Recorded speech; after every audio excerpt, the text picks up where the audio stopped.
ចិត្តក៏មិនចង់បែរព្រោះវេលាយើងស្រលាញ់គ្នាលឿនពេកស្រែសូមមេឃឲ្យខ្ញុំបីពេលកំពុងជួបពេលវេលាមិនស័ក្តិសមឲ្យរូបខ្ញុំស្រលាញ់ថ្លៃព្រោះតែអ្វីៗអូនគ្មានតាមចិត្តមកប្រាថ្នាក៏នឹងបងស្រលាញ់អូនមិនបងចង់បានហើយក្រៅពីជីវ៉ាតិចនេះត្រូវលួចស្រោបព្រោះតែអាណិតបងពេលវេលាមិនគួរជួបស្រោបពេលត្រូវបែកគ្នាសុំតបបងងាអូនអស់វេលានៅលងលងខំតបទាំងភ្នែកពេលនៅក្បែរគេកុំហាប់ចិត្តកុំនឹកអូនសុំតបផងមិនអាចក្បែរបងនោះមួយណា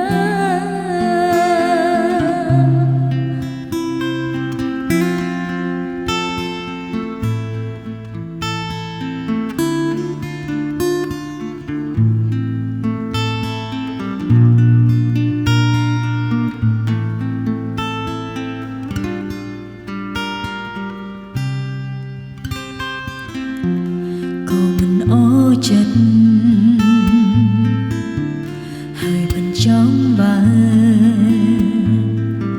ព្រោះវេលាយើងស្រលាញ់គ្នាលឿនពេកស្រែសូមមេឃឲ្យខ្ញុំបីពេលកំពុងជួបពេលវេលាមិនស័ក្តិសមឲ្យរូបខ្ញុំស្រលាញ់ថ្លៃព្រោះតែអ្វីៗអូនគ្មានតាមចិត្តបងប្រាថ្នាក៏នឹងបងស្រលាញ់អូនមិនបងចង់បានអ្វីក្រៅពីរៀបរាប់តិចនេះត្រូវលួចស្រោបព្រោះតែអាណិតបងពេលវេលាមិនគួរជួបស្រោបពេលត្រូវបែកគ្នាសុំតបបងងាអូនអស់វេលានៅលងលង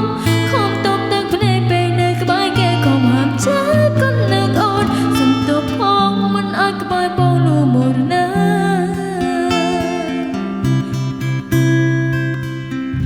ពេលវេលាមិនស័ក្តិសម